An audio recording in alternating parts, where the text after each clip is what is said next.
A loop with an empty body is called an empty loop. In Java, all the three loops can have an empty body. We write an empty loop like this. In place of the loop body, we have written these semicolons in the loops. A statement which just consists of a semicolon is called a null statement and is syntactically valid in Java. But what is the use of writing an empty loop without a body? Turns out there are some good use cases for empty loops. If the initialization, condition and update parts of your loop are enough to handle all the details by themselves, then you don't need a loop body. Let's switch to BlueJ and see such an example of empty loops. This program calculates the sum of numbers from 1 to 5 using an empty for loop. Let's execute it. We correctly got the output as 15. Coming to the program, in this line, we declare an int variable sum and initialize it with 0. Next, we have a for loop. Notice that its body is this null statement, which is just a semicolon.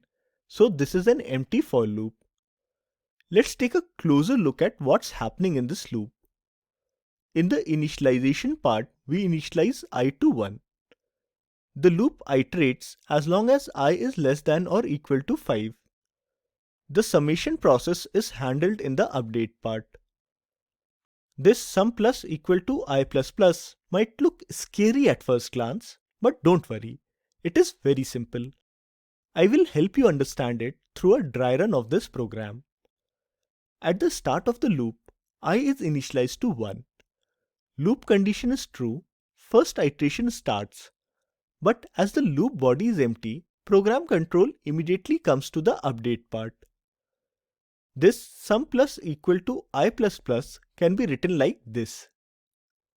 I have just expanded the shorthand operator plus equal to. Now we must put the values of sum and I. Current value of sum is 0, so this becomes sum equals to 0 plus. Next we need to put the value of I++.